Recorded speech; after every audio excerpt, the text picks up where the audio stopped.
अस्सलाम वालेकुम जी। सुबह सवेरे पाकिस्तान में बहुत खुशामदीद। मैं हूँ शिफा यूसुफ से और मैं हूँ वैस मंगलवाला। मेरी तरफ से भी आप सबको अस्सलाम वालेकुम। खुदा का शुक्र है कि उसने हमें आज की सुबह देखना नसीब फरमाई।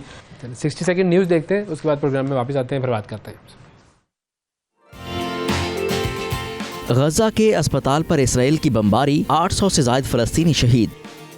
फ़लस्तीन पर गैर कानूनी कब्जे के खात्मे के उसूली मौक़िफ़ की हिमायत जारी रखेंगे army chief general Syed Asim Munir. नैब तरमीम फैसला, हुकूमत ने अपील के लिए मज़ीद 15 दिन मांग लिए। निगरान वज़ीर आज़म अनवारुल हक काकड़ की बीजिंग में रूसी सदर प्यूटन से अहम मुलाकात। कंबोडिया को शिकस्त, पाकिस्तान फुटबॉल टीम पहली बार वर्ल्ड कप क्वालिफायर के दूसरे राउंड में पहुंच गई। वर्ल्ड कप में दूसरा बड़ा अपसेट, नीदरलैंड्स ने जनूबी अफ्रीका को शिकस्त दे दी। गजा में 50,000 हामला ख़वातीन को तिबी सहूलतों तक रसाई हासिल नहीं, अक़वाम मुत्तहिदा। खालिस्तान के हामी ग्रुप की फ़लस्तीनियों के लिए $21,000 इमदाद का ऐलान। जापान का गजा के लिए $10 मिलियन इमदाद का ऐलान। भारतीय सुप्रीम कोर्ट का हम जिन्स परस्तों की शादी कानूनी करार देने से इनकार। जी, तो ये था 60 सेकंड न्यूज़ में न्यूज़ का खुलासा। और अब ज़रा बात कर लेते हैं कि जी दुनिया में हो क्या रहा है, ज़रा उसकी डिटेल देख लेते हैं। गजा पर अस्पताल में इसराइल की बमबारी हुई है, 800 से ज़ायद फ़लस्तीनी शहीद हुए हैं। और ये ज़ाहिर है ये एक वहशियाना बमबारी जो है वो जारी है कई दिनों से। और अब नौबत इस चीज़ पर आ गई है कि अस्पतालों को, या ये वो जगह होती हैं कि जिसके ऊपर ज़ाहिर है लोग जा रहे हैं इलाज के लिए, तो इंटरनेशनल ह्यूमन राइट्स और इंटरनेशनल जो जंगी कवानीन हैं उन सब की धज्जियाँ बिखेरी हैं। ये अस्पताल तबाह नहीं किया है, ये उन कवानीन को तबाह किया है इसराइल ने, जो वो हमेशा से करता आया है, लेकिन इस मरतबा मज़ीद धड़ल्ले से उसने ये सारे कवानीन जो हैं उनको बिल्कुल तार तार कर दिया है और दुनिया के मुंह पर एक तमाचा मारा है कि हम जो चाहें कर लें, तुम बेगैरतों तुम कुछ नहीं कर सकते। ये बुनियादी उसका लुब्बे लुबाब है। अब इस लैंग्वेज पे अगर आपको कोई एतराज़ हो रहा है तो होता रहे, माजरत कर लेता हूँ मैं आपसे, लेकिन सिर्फ़ और सिर्फ चीज़ यही है कि हुआ यही है, बिल्कुल, इसके अलावा कुछ नहीं हुआ। सिर्फ यही मामला ऐसे ही है। और ये तो अभी लोगों ने बहुत चीखो चिंगाड़ शुरू कर दी ना कि वॉर क्राइम है भाई, अस्पताल पे हमला तो वॉर क्राइम है। वॉर क्राइम तो भाई रेजिडेंशियल एरिया पर इनोसेंट सिविलियंस को भी मारना वॉर क्राइम था। वॉर क्राइम तो जर्नलिस्ट को भी टारगेट करना वॉर क्राइम था। वॉर क्राइम तो डॉक्टर्स को, एड वर्कर्स को या एड को रोकना भी किसी कॉन्फ्लिक्ट एरिया में जाने से, ये भी वॉर क्राइम है। इसी तरह और कोई बहुत सारे ऐसे वेपन्स और ऐसी चीज़ें इस्तेमाल की जाती हैं कि जिससे लोगों को फ़ायदा, जो नुकसान जो हो रहा होता है उसको मल्टीप्लाई बाय 10 आप कर दें, क्योंकि वो उनकी सेहत को और ज़्यादा नुकसान पहुँचाता है। फॉस्फोरस बॉम्ब्स का हम जिक्र कर रहे हैं, पिछले 10 दिन से वहाँ पर कारपेट बॉम्बिंग हो रही है, ये भी वॉर क्राइम है। तो बहुत सारे वॉर क्राइम्स की डेफिनेशंस हैं, लेकिन ये सारी डेफिनेशंस बदल गई हैं दुनिया के लिए। और जिनको हम माजी में समझते थे कि भाई ये शायद वॉर क्राइम है, वो इसराइल अगर करेगा तो वो वॉर क्राइम के ज़ुमरे में नहीं आएगा। ये इस किस्म की जो चीज़ है ये समझाने की कोशिश की गई है। बहरहाल इसी हवाले से एक और बड़ा अहम बयान भी सामने आया, वो भी मैंने सोचा आपको बता दूं। जो स्कॉटलैंड के फर्स्ट मिनिस्टर हैं हमजा यूसुफ साहब, उन्होंने भी ऐलान किया है कि हम वहाँ के जो लोग हैं, यानी कि जो रेफ्यूजीज होंगे, उनको स्कॉटलैंड जो है वो पनाह देगा। और मतलब हमारे दरवाजे उन्होंने कहा है कि पनाहगुज़ीनों के लिए खुले हुए हैं और हम ये करेंगे उनके लिए। स्कॉटलैंड में पहले भी उन्होंने कहा कि हमने लोगों को पनाह दी और हमने उनको रखा बड़े इज्जत से तरीके से।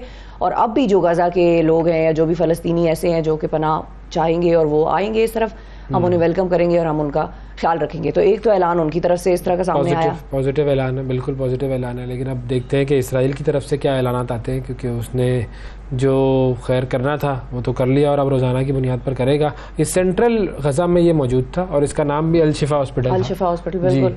तो आप जो है वो इसके अच्छा, इसकी एक वीडियो आई है जो अस्पताल से बनी हुई है। जो अस्पताल में जो एक्टिविटी हो रही थी ना, वो बड़ी तशवीशनाक एक्टिविटी है जिसके ऊपर इसराइल ने हमला किया।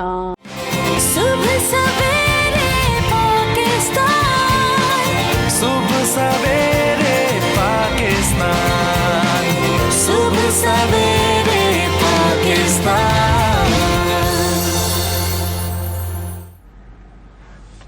जी वेलकम बैक। अब बात कर रहे थे हम इसराइल ने जिस तरीके से अस्पताल पर हमला किया है, उस अस्पताल में हो क्या रहा था।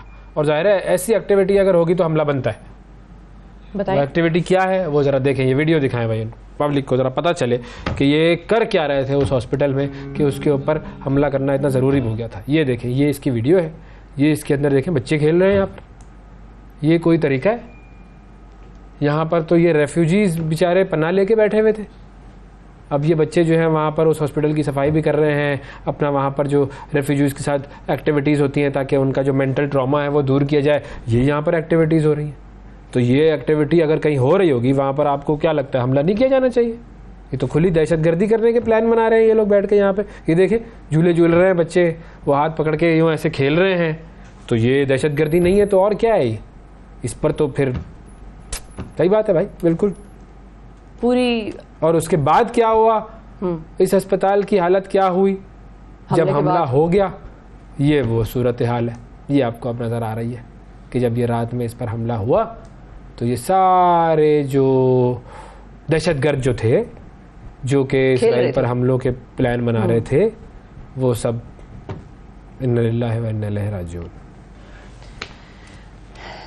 अस्पताल पे हमला एक वैसी चीज़ है कि वाकई जिस पे कि बहुत सारों का दिल मज़ीद दहल गया। वैसे तो ये बहुत ही तशवीशनाक सूरत हाल थी, लेकिन इस पे मज़ीद जो आलमी कम्युनिटी के ऐसे लोग जिनको इन्फ्लुएंशियल हम कहेंगे या जिनकी बात हम करें कि जो लोगों को कायल करते हैं ऐसी सिचुएशन में कि लोगों की मदद के लिए आगे बढ़ें, उनकी तरफ से बहुत बयानात आए हैं। आमिर खान जो बॉक्सर हैं पाकिस्तान के, आलमी शोहरत याफ्ता, उन्होंने बड़ी ट्वीट्स की। वो खैर काफ़ी दिनों से ये बात उठा रहे हैं कि भाई दुनिया क्यों नहीं कुछ कर रही, लेकिन अब तो उन्होंने भी ये पूछा कि why is the world not putting a stop to all this nonsense. और उन्होंने और भी बड़े सख्त जो है अल्फाज का इस्तेमाल किया इसी अस्पताल के हमले के बाद। उनकी ट्वीट आई, ने भी शदीद रद्द-ए-अमल का इज़हार किया है, WHO ने भी किया है, बिल्कुल। तुर्क सदर तो खैर काफ़ी वोकल हैं, तो उन्होंने भी काफ़ी ज़्यादा इसके ऊपर इज़हार किया है, तशवीश किया है। और मलाला यूसुफजई की भी एक ट्वीट आई है, उन्होंने भी वीडियो में एक ऐलान किया है। पॉजिटिव बयान है जी, बड़ा अच्छा बयान है जी। बिल्कुल अपील कर रही है कि आप भी डोनेट करें, जिस भी ऑर्गेनाइजेशन को करें जो भी वहाँ पर एड फराहम कर रही है उनको ज़रूर डोनेट करें। $3 लाख का ऐलान मलाला ने किया। उन्होंने कहा भाई इस को सीज़ फायर होना चाहिए, सारी दुनिया को बैठकर इस पर बात करनी चाहिए और इसका हल निकालना चाहिए। अब ये जाएगी कैसे एड, वहाँ पर पहुँचेगी कैसे, इस्तेमाल किस तरह होगी, ये तो मामला अजीब से ही है, क्योंकि ज़ाहिर है वहाँ पर तो फुल ब्लॉकेट चल रहा है। अच्छा, BBC वालों ने एक अपॉलॉजी की है, हज़ारों लोग BBC वालों को लोगों ने बताया है, तो फिर BBC वालों को कुछ ख्याल आया है। चले अल्लाह का शुक्र है ख्याल आया भाई। लोगों ने गज़ा की पट्टी पर जो इसराइल की मुसलसल बमबारी है बंद करने का मुतालबा किया, उसमें अब तक 1000 से ज़्यादा बच्चे और ज़ाहिर है तकरीबन कोई 3000 के करीब फ़लस्तीनी शहीद हो चुके हैं। और इन एहतजाजी रैलियों के हवाले से BBC की एक रिपोर्टर मरियम मुशैरी ने एक खबर दी जिसमें उसने फ़लस्तीनियों के लिए होने वाले मार्च में हमास की पुश्तपनाही का इल्ज़ाम लगाया था, और फिर कल इसकी तरदीद हुई और गलत रिपोर्ट उन्होंने पेश करने पर माजरत की। मिसलीडिंग डिस्क्रिप्शन, मिसलीडिंग था। और यहाँ तक मामला पहुंचा कैसे? एक तो खैर ठीक है, ये हो सकता है कि बिल्कुल किसी और एडिटर को, किसी को ये ख्याल आया हो कि भाई ये मिसलीडिंग थी और इस पर अपॉलॉजी बनती थी, लेकिन लोगों ने भी इनको बड़ा मजबूर किया कि आप ये अपॉलॉजी करें। BBC का जो हेडक्वार्टर है उसके खिलाफ ऐसा शदीद रद्द अमल आया कि लोगों ने उसकी पूरी बिल्डिंग को लालो लाल कर दिया, रंग फेंक दिए और उन पर अमारत जो है, ये आप वो वीडियो देखें, ये BBC का हेडक्वार्टर है जिसको जाकर लोगों ने लाल पेंट से लालो लाल कर दिया। और बेसिकली तो लाल का मतलब वो ये सिंबॉलिक एक था उनका मीनिंग कि भाई वहाँ पर खून बह रहा है और आप लोगों ने ये मजाक लालो लाल कर दिया। तो नई टर्मिनोलॉजी ला रही है, वाह।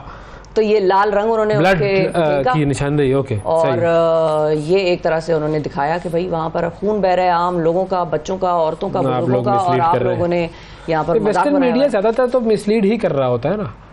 बहुत सारे जो वेस्टर्न मीडिया जो फ्रीडम ऑफ एक्सप्रेशन के और राइट टू इन्फॉर्मेशन के चैंपियन बनते हैं, वो करते ये हैं और वो इस तरीके से करते हैं कि दुनिया उस पर एतबार कर लेती है, समझ नहीं आती। तो बुनियादी चीज़ ये है, तो इसीलिए अपना मीडिया होना बहुत ज़्यादा ज़रूरी है भाई, अपना मीडिया शदीद ज़रूरत है इस चीज़ की। अच्छा जी, तो ये तो थी बातचीत फ़लस्तीन के हवाले से। अब ज़रा पाकिस्तान की तरफ नज़र डालते हैं। पाकिस्तान की कौमी फुटबॉल टीम ने एक मार्का सर अंजाम दिया है जी। पहली बार वर्ल्ड कप क्वालिफाइंग गेम जीता है, कंबोडिया को शिकस्त दी है, और जो वर्ल्ड कप का जो एशियन क्वालिफायर था उसके दूसरे राउंड में पाकिस्तान ने जगह बना ली है। और कंबोडिया की टीम ने कोई गोल नहीं किया इस मैच में, एक गोल किया पाकिस्तान ने, और ज़बरदस्त जी। 2018 के बाद ये पाकिस्तान की पहली जीत है जी। और अब पाकिस्तान का मुकाबला होगा सऊदी अरब से, ताजिकिस्तान से, उर्दून से होगा, ये नवंबर में होगा बेसिकली। और हारून हमीद जो है खिलाड़ी जिन्होंने ये गोल किया, हाँ, बड़ा जो ज़बरदस्त एक गोल गोल किया करके जिसकी वजह से फिर उसके पाकिस्तान बाद जीता। पाकिस्तान की पूरी जो टीम थी उसको देखें आप, पब्लिक जो वहाँ पर बहुत ही कम मौजूद थी, लेकिन जो थी बड़ा खुश हुए वो लोग। टीम जो है उसने सजदा रेज़ हुई वो टीम, क्योंकि ज़ाहिर है एक बहुत बड़ा मौका है और बहुत ही ये पाकिस्तान की फ़ुटबॉल के लिए खुशाइन बात है, क्योंकि पाकिस्तान फ़ुटबॉल के साथ जो चीज़ें चल रही थी, जो वक्तन फ़वक्तन हम आपको बताते रहते हैं कि फ़ुटबॉल फेडरेशन बिल्कुल हमारी इस तरह काम कर रही है कि जैसे काम तो खैर करना ही क्या, अगर काम कर रहे होते तो हमारे हालात ये ना होते, लेकिन बहुत बुरे हालात थे। अब अप्रैल 2021 में पाकिस्तान पर 15 माह के लिए पाबंदी भी आयद की थी और फिर पाकिस्तान की जानिब से फिर मुख्तलिफ मामलात हुए बड़ी मुश्किल से, और अब जो है वो ये टीम कम्बोडिया की आई यहाँ पर और ये मैच हुआ और पाकिस्तान जीता। बिल्कुल, लेकिन नाजरीन आपको याद है कि हमारे यहाँ ज़्यादा खेलों को और खिलाड़ियों को कोई बहुत ज़्यादा इज्जत से नवाजा नहीं जाता, और कुछ तस्वीर हमारी टीम ने अगर रखी हो जो आपको दिखाते हैं कि जब कम्बोडिया की टीम पाकिस्तान पहुंची तो क्या और हुआ? उनका इस्तकबाल हुआ, किस शानदार तरीके से उनको एयरपोर्ट पर गाड़ियां रिसीव करने गई और किस तरह से उनको लिया गया। फुल स्क्रीन पे दिखाएंगे, इस तरह से नजर नहीं आएगा, लोगों को समझ में नहीं आएगा। ये आला तरीन एजाज़ के साथ उनको रिसीव किया गया और वो जो भी सोच कर पाकिस्तान आए थे उनकी सोच से इंतहाई मुताबिकत रखते हुए उनका इस्तकबाल हुआ और सामान जो है वो शेज़ोर ट्रकों में भरा गया और इसी तरह उनको रिसीव किया गया पाकिस्तान के इंटरनेशनल एयरपोर्ट से। तो this is how we welcome the player और इसी तरह मेहमान, हमारे मेहमान जो कि पहला इंप्रेशन आपका किसी मुल्क में एंटर होते ही फिर उसको हरा भी दिया आपने उनको, फिर हरा भी दिया, ये आपने और पे जुल्म कर दिया। लेकिन वाकई ये गलत बात, ये भी तारीख रकम हुई है। एक तारीख आपने उनको हरा के रकम की, एक तारीख ये इस्तकबाल करके रकम की। बिल्कुल, तो ये आप अंदाजा लगाएं हमारी सीरियसनेस का, हमारे एहसास करने का। तो अल्लाह ताला हमारी कौम को और हमारे हुक्मरानों को अकल अता फरमाए, एहसास करने की तौफीक दे। अच्छा, वो वर्ल्ड कप देखा आपने कल मैच?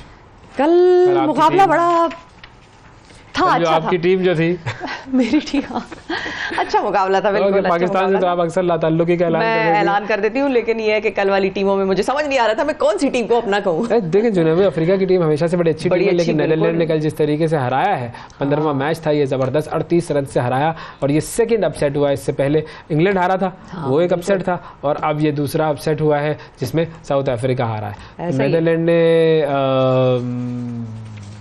बड़ा ज़बरदस्त खेला और 246 रन का ताक़ुब करना था, लेकिन 207 पर साउथ अफ्रीका की टीम जो है वो ढेर हो गई और बस ढेरों ढेर हो गई, जो आप कहते हैं लालो लाल। हाँ। तो ढेरों ढेर हुई है। ये नीदरलैंड की जानिब से वैंडम हवे ने 2 खिलाड़ियों को पवेलियन की राह दिखाई, लोगन वैन बैक, पॉल वैन मैक्रेन और बेस्टलेड ने भी 2-2 विकेटें हासिल की और 245 का हदफ वैसे लग तो नहीं रहा था कि दिफा कर पाएगा नीदरलैंड इसका, लेकिन 246 का टारगेट था और साउथ अफ्रीका ना बना सका। शुरू में उनकी वो विकेटें जो है वो ज़रा हिल गई थी, तो बस क्या हो गई थी, हिल डुल गई। आज यही चल रहा है भाई, अजीब अजीब से अल्फाज वो नहीं है, वो जो एक लफ्ज के साथ खामखा आप एक दूसरा लफ्ज लगाते हैं, वो आज मेरा चल रहा है, पता नहीं जी। तो अब ये बड़ा अपसेट्स वाला ये वो है वर्ल्ड कप। अल्लाह ना करे हमें कोई अपसेट का सामना करना पड़े, हमारी जो मामलात हैं वो बड़े खतरनाक चल रहे हैं। अगर आप कह देते कि पाकिस्तान ने भी अपसेट किया तो मैं उधर एहतजाज करती, हमारे मैच में कोई अपसेट नहीं हुआ, वो हतमी था, वो यकीनी था, वही होना था। तो पाकिस्तान आगे किसी अच्छी टीम को हरा के तो अपसेट कर सकता है। बिल्कुल हाँ।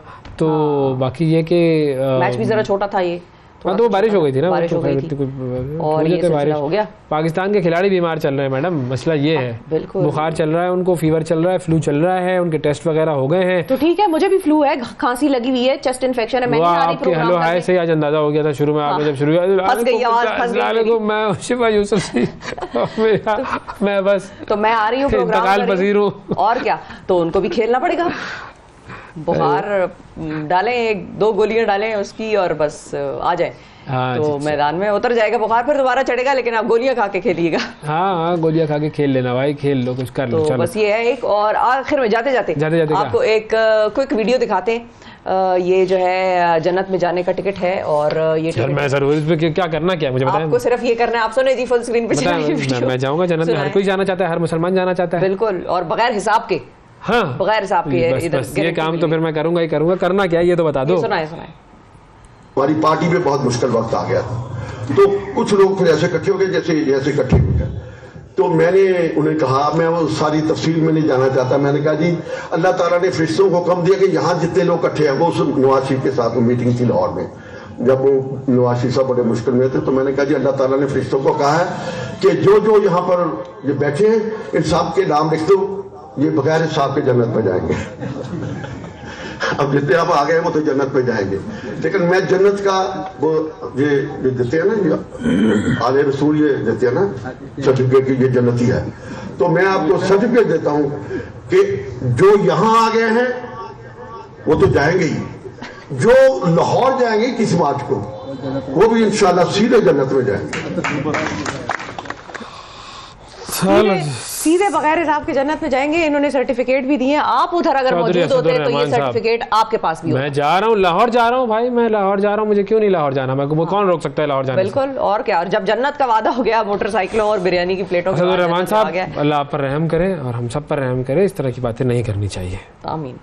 वक्फा ले लें।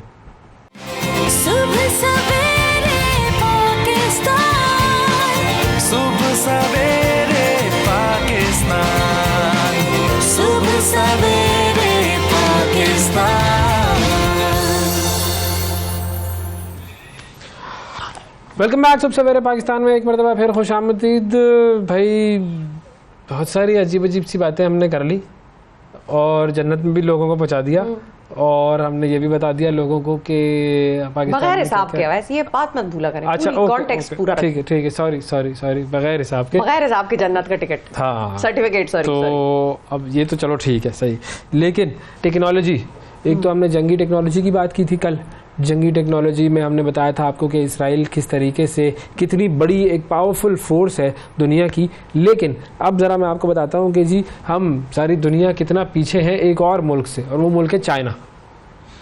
उसकी क्या ही बात करनी है, चाइना की बात बरक रफ्तारी से तरक्की कर रहा है। हमारे मुल्क में कौन सा इंटरनेट चलता है? 3G 4G 3G और 4G चलता है, 4G ठीक है, लेकिन मतलब जिसके पास मैक्सिमम है वो कौन सा है? 4G चलता है, ठीक है। अच्छा, दुनिया किस इंटरनेट की अब बात कर रही है? 5G की बात कर रही है, ठीक है, लेकिन चीन बात कर रहा है 6G की। वो सबसे 2 कदम आगे है, वो कह रहा है भाई आप लोग 4G 5G पे लगे रहे, मैं तो 6G पे निकल गया हूँ, और ये तकरीबन 6G की जो टेक्नोलॉजी है वो हासिल करने के करीब पहुँच गया है चीन। और चीनी साइंसदान जो हैं उन्होंने एक ऐसी कम्युनिकेशन डिवाइस इजाद की है जिसके ऊपर वो तकरीबन कोई 10 साल हैं, गालिबन 10 साल से वो काम कर रहे थे, और बेसिकली ये डेटा ट्रांसफ़र डिवाइस है, और डेटा ट्रांसफ़र इसके ऊपर बहुत हाई स्पीड और हाई रेट पर होता है।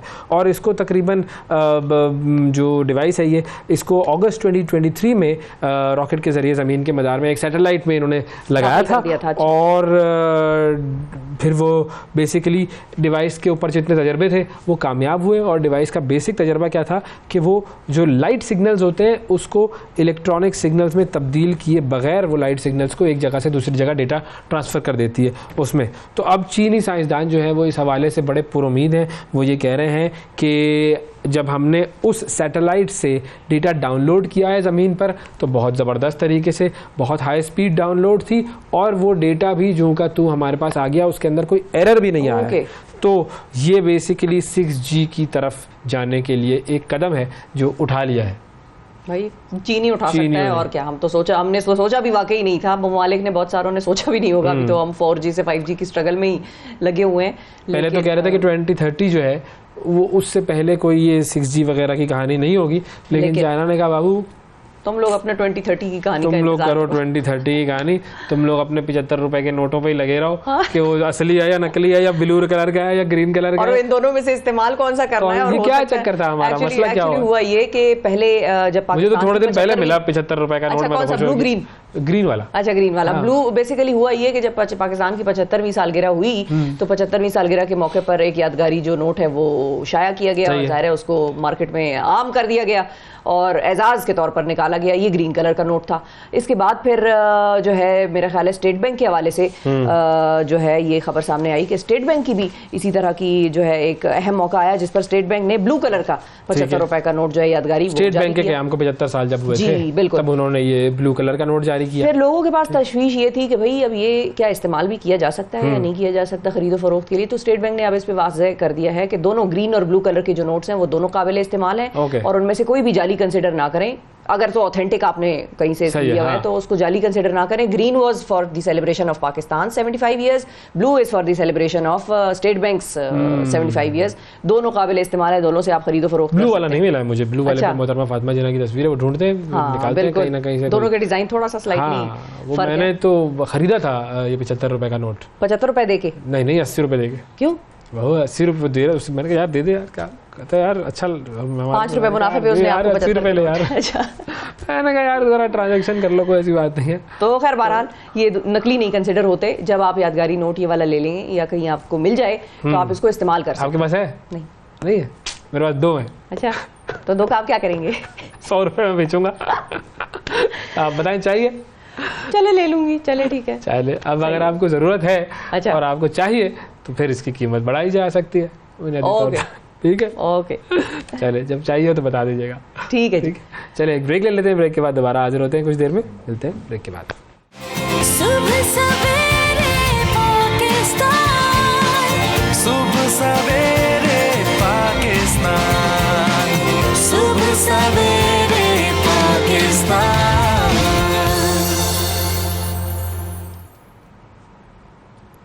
वेलकम बैक जी। इलेक्शंस की बड़ी बात हो रही है और इलेक्शंस का स्केड्यूल जारी करने का भी कह दिया गया है। वोटर लिस्टों की हमने बात कर ली कि भाई लोगों को बस जल्दी जल्दी अपने अपने नाम सब डलवा लें उसके अंदर और चेक भी कर लें, रीचेक भी कर लें कि क्या आप जहां पर मुकीम है वहीं पर आपका वोट बैंक होगा या आपको कहीं और तो नहीं जाना पड़ेगा। कहीं कभी कभार ऐसा भी होता है कि गलती हो जाए या जानबूझ के कहीं कहीं कुछ ऐसा हो जाए तो कोई इधर उधर फेंक देता है। तो ये चीजें आप लोगों ने खुद पहले से चेक कर लेनी है क्योंकि इसको चेक करने का भी एक टाइम है। चेक तो फिर आप बाद में भी कर सकते हैं लेकिन इसको फिर ठीक नहीं करा सकेंगे, तो ठीक कराने का फिर एक टाइम है, डेडलाइन है। इसके अलावा जनवरी के आखिरी हफ्ते में कहा जा रहा है कि इलेक्शंस होंगे, नवाज शरीफ साहब वापस आ रहे हैं। अब इलेक्शन में जरा तेजी आई है प्रोसेस में, लेकिन इस प्रोसेस में कुछ खामियां हैं, कुछ सुकम ऐसे हैं कि जिनको एड्रेस करना बड़ा जरूरी है। और फाफिन के साबिक सरबराह सरवर बारी साहब हमारे साथ मौजूद है। उन्होंने एक इशू उठाया है जो कि अब कोalition 38 के सरबराह हैं। बिल्कुल, पतन कोalition 38 के सरबराह हैं और वोटर्स की अंडर रजिस्ट्रेशन और ओवर रजिस्ट्रेशन का कुछ मामला है। ये हम इन्हीं से समझेंगे कि इसका क्या मतलब है और इससे इलेक्शन पर क्या फायदा या फर्क या नुकसान होगा। हमारे साथ सरवर बारी साहब मौजूद हैं। अस्सलाम वालेकुम सर। जी वालेकुम सलाम जी। सरवर साहब बताइए ये इशू क्या है? 15 मिलियन अफराद जो हैं वोट के हक से क्या महरूम हो जाएंगे या डेटा जो है वो इनका आगे पीछे हो जाएगा? इशू क्या है? 15 मिलियन लोगों के साथ होने क्या जा रहा है? जी, वो दो बुनियादी इश्यूज हैं। एक तो है अंडर रजिस्ट्रेशन, यानी कि जो 18 साल की उम्र को लोग पहुंच चुके हैं उनकी रजिस्ट्रेशन वैसी वोटर, और चूंकि वोटर होने के लिए अब ज़रूरी है कि शनाख्ती कार्ड होना चाहिए, तो इसलिए उनके शनाख्ती कार्ड नहीं बने गालबन, और उसी वजह से वो जो इलेक्टोरल रोल तैयार किए हैं इलेक्शन कमीशन ने उनके ऊपर उनके नाम नहीं है। दूसरी बात है ओवर रजिस्ट्रेशन। कुछ अजला हैं जहां पर ओवर रजिस्ट्रेशन बहुत ज़्यादा है और 134 पाकिस्तान के अजला में से तकरीबन 102 अजला ऐसे हैं जिन अजला में या उनकी कॉन्स्टिट्यूंसीज में ओवर रजिस्ट्रेशन है, यानी कि जो 18 और उससे ऊपर की आबादी है उससे ज़्यादा हैं। तो दोनों चीज़ें हैं। एक तो ये है कि आखिर ये जेलम जो है उसकी आबादी जो है उसका 75% जो है वो बहैसियत वोटर रजिस्टर्ड है, और मरी की जो है 78% आबादी जो है बहैसियत वोटर रजिस्टर्ड है। लेकिन हम जब कोहिस्तान में जाते हैं, बलूचिस्तान के जो तकरीबन 10 अजला ऐसे हैं जहाँ पर, और कराची का एक अजला ऐसा है जहाँ पर जो वोटर रजिस्ट्रेशन है वो लेस देन 25% है, यानी कि तकरीबन 75% जो एलिजिबल वोटर्स हैं वो उनका नाम जो है वो वोटिंग लिस्ट के ऊपर नहीं है। तो एक तो बात ये है। अगर फिगर्स की बात करें तो तकरीबन 140 मिलियन लोग जो हैं वो पॉपुलेशन उनकी है, 140 मिलियन की आबादी हमारी जो है वो 18 साल से ऊपर की है, यानी कि वो एलिजिबल वोटर्स हैं। लेकिन सिर्फ 126 मिलियन रजिस्टर्ड हैं। ये इलेक्शन कमीशन का डेटा है, हमारा अपना डेटा नहीं है, हम सिर्फ उसका एनालिसिस कर रहे हैं। तो उससे जब हम 140 में से 126 निकालते हैं तो तकरीबन 14 मिलियन आबादी यानी कि 1 करोड़ 40 लाख लोग जो हैं वो इलेक्टोरल रोल पर नहीं हैं। और इसी तरह अगर जो ओवर रजिस्टर्ड लोग हैं अगर उनको निकाल दें तो ये 15-16 मिलियन यानी 1 करोड़ 50-60 लाख के लगभग लोग ऐसे हैं जो इलेक्शन के प्रोसेस से बाहर निकल जाएंगे। अच्छा, अब ये जिन्होंने इलेक्शन के लिए या वोट डालने के लिए अपना शनाख्ती कार्ड नहीं बनाया, इसमें तो सरासर उनका कसूर होगा कि आपने शनाख्ती कार्ड नहीं बनाया, या प्रोसेस में कोई ऐसा डिले है जिसकी वजह से अब वो इस पूरे अमल में हिस्सा नहीं ले सकेंगे? नहीं, हमारे तो 2 इशू ना, एक तो वो लोग हैं जिन्होंने शनाख्ती कार्ड जिनका नहीं बना, और दूसरे वो हैं जो जिन जगहों पर एक्स्ट्रा वोट हैं यानी कि गोस्ट वोटर्स हैं। तो दोनों मसले हैं। तो हमारी नज़र में जो ये देखें, पाकिस्तान में शनाख्ती कार्ड का इजरा रियासत ने शुरू किया था।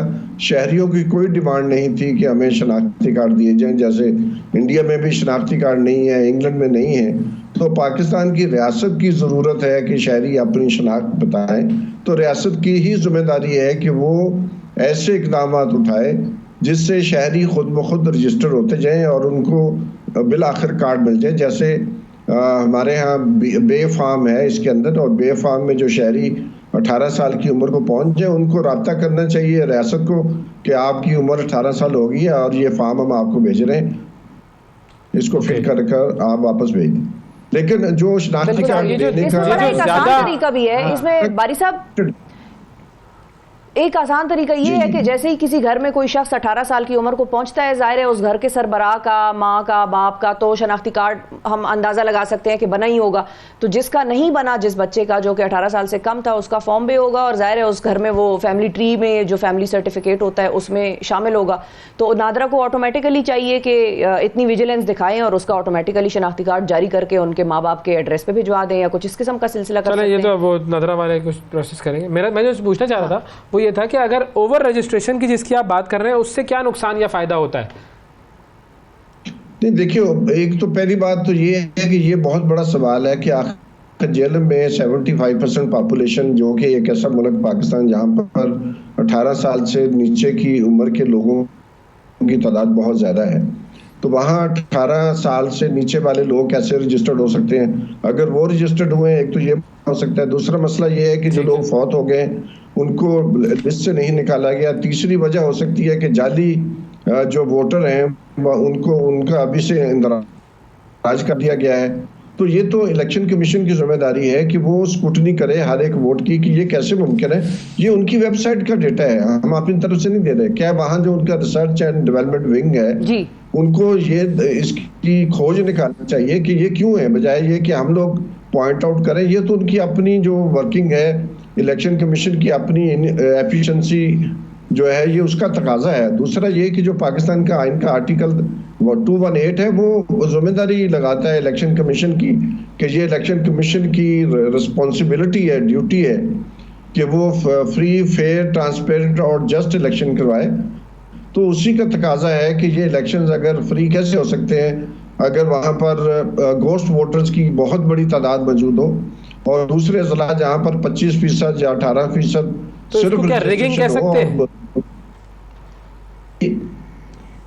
मैं तो ये समझता हूँ कि रिगिंग अगर इसका तसल्ली बख्श हल नहीं निकलता तो माजी में भी ये प्रैक्टिस रही है कि एक शख्स 2-2, 3-3 जगहों पर वोटर के तौर पर रजिस्टर्ड है या दूसरे जिला से लोग निकाल कर वहाँ उनका नाम उधर रजिस्टर कर दिया गया है। और जेलम जैसी जगह पर तो ये मुमकिन ही नहीं है, जहाँ पर बाहर से माइग्रेशन बिल्कुल नहीं है, जहाँ इंटरनल माइग्रेशन अगर हो या ना हो उससे कोई नहीं। लेकिन एक जो हमने निकाला है कि अगर 60% से ज़्यादा आबादी रजिस्टर्ड है एज अ वोटर, जो कि बहुत बड़ी तादाद में है, पूरे पंजाब के अंदर है, सिंध में तो नहीं है ओवर रजिस्ट्रेशन लेकिन अंडर रजिस्ट्रेशन है, तो उससे साफ जाहिर है कि कोई शक करने का हमें शक करने का हमें वजह हमारे सामने है। लेकिन जब तक उसकी मुकम्मल इन्वेस्टिगेशन ना हो, ये कहना कि वो किसी खास पार्टी को फ़ायदा दे सकती या नहीं दे सकती। देखिए, इस वक्त हमारी जो 18 और 35 साल के वोटर हैं या आबादी है, वो तकरीबन 18 प्लस के वो जो आबादी है 18 और 35 के दरमियान, वो तकरीबन 63 मिलियन आबादी, यानी कि हमारी जो आबादी का बहुत बड़ा जो चंक है उसका तल्लुक 18 और 35 साल की उम्र से है, और वो तकरीबन 63 मिलियन आबादी है यूथ की। और 18 से 35 साल के जो रजिस्टर्ड वोटर हैं वो सिर्फ 57 मिलियन है, यानी कि 6 मिलियन वोटर तो इसी एज ग्रुप में जो है वो इलेक्टोरल प्रोसेस से उनको डिसएनफ्रेंचाइज कर दिया गया है। तो 6 million is a big number, और यूथ का जो नुक्ता नज़र है, शायद उनके जो बुजुर्ग हैं उनसे उनका पॉलिटिकल नुक्ता नज़र फ़र्क हो, तो इसकी वजह से एक लेवल प्लेइंग फील्ड सारी पार्टियों को मौजूद नहीं है। बिल्कुल ठीक है जी, बहुत शुक्रिया अदा करेंगे सरवर बारी साहब हमारे साथ, और इलेक्शन कमीशन जो लिस्टें मुरतब कर रहा है उसके हवाले से बात कर रहे थे। वक्फा लेते हैं, वक्फे के बाद दोबारा मिलते हैं। सुबह सवेरे पाकिस्तान, सुबह सवेरे पाकिस्तान, सुबह सवेरे पाकिस्तान। वेलकम बैक सुबह सवेरे पाकिस्तान में एक मरतबा फिर खुश आमदीद। बड़ा अहम सेगमेंट है, बड़ी अहम गुफ्तगू करनी है, और आप बस सब लोग फौरन टीवी के आगे बस टिकटिकी बांध के बैठ जाएं, रिमोट आपने अपने हाथ से दूर रख लेना है। अब हम आपको सिखाएंगे टैक्स चोरी करने के तरीके। मतलब ये कि टैक्स किस तरीके से चोरी किया जाता है, लोग हमारे यहाँ पर और इदारे हमारे यहाँ पर कैसे टैक्स चोरी करते हैं, टैक्स इवेजन जिसको आप कहते हैं, या कैसे मुख्तलिफ पैंतरे उनके हाथ में होते हैं जिससे वो टैक्स बचाते हैं। हालांकि वो आपसे टैक्स जनरेट कर रहे होते हैं। अगर आप सर्विस इंडस्ट्री के किसी मामले में इन्वॉल्व हैं, अगर आप किसी से कोई सर्विस ले रहे हैं, वो आपसे टैक्स ज़रूर जनरेट कर रहा होगा, या वो ये ज़रूर कहेगा महंगाई हो गई, टैक्स बढ़ गया, लेकिन वो आगे हुकूमत को नहीं दे रहा होता, जिससे कि रियासत का, मुल्क का नुकसान। और उसमें हम भी शामिल होते हैं, हम खुद भी टैक्स चोरी करते हैं। ऐसा भी ये नहीं है कि सिर्फ इदारे कर रहे होते हैं, हम आम इंसान भी बड़ी गड़बड़ें कर रहे होते हैं। ये गड़बड़ें क्या होती हैं, कैसे की जाती हैं, इसके हवाले से हम बात करेंगे। हमारे साथ मौजूद हैं डॉक्टर हामिद अतीक सरवर साहब, जो कि फॉर्मर स्पोक्स पर्सन है FBR के। अस्सलाम वालेकुम सर। अस्सलाम वालेकुम। कैसे आप लोगों से लोग डरते बहुत हैं। हमने आज ऑफिस में कहा FBR का स्पोक्स पर्सन आ रहा है, तो लोगों की काम बन जाए, वास्ता बन जाए कोई। लेकिन ये बताएं सर कि टैक्स चोरी कैसे कैसे होती है, कैसे कैसे लोग FBR को मामू बनाते हैं बेसिकली जी टैक्स चोरी का यही है कि हमारी कोई तकरीबन 100 ट्रिलियन रुपए की इकॉनमी है, 100 खरब रुपए की इकॉनमी है, और उस पर इस साल सेल टैक्स की कलेक्शन तकरीबन 3 खरब रुपए की हुई है। इसका मतलब है कि 18% हमारा रेट है, तो 3% इफ़ेक्टिव रेट हमने उसका किया। इसी तरीके से 3.5% हमारी जो है वो इनकम टैक्स है जो कौमी आमदनी पे है, और इस तरह से मिला के हमें कोई 10-11% जो है वो हम टैक्स इकट्ठा करते हैं। और लाजिम बात है कि इसमें लोग टैक्स पूरा नहीं देते हैं, तभी इस तरह की है हमारे जैसे मुल्क, हमारे जैसे हालात वाले और मईशत वाले मुल्क जो हैं वो तकरीबन 17% के करीब इकट्ठा करते हैं। तो हमारे मुल्क में टैक्स चोरी कह लें या ना देने का रवाज जो है वो समझ लें कि जितना हम लेते हैं उतना ही लोग टैक्स जो है वो अपने पास रख लेते हैं। और इसमें कुछ ना कुछ ये भी है कि कुछ लोगों से हम ज़्यादा टैक्स ले जाते हैं और कुछ लोगों से जितना उनका बनता है वो नहीं हो सकता। मतलब आपके इस वक्त 19 करोड़ के करीब मोबाइल फ़ोन के कनेक्शन है जिनके ऊपर टैक्स आ रहा है।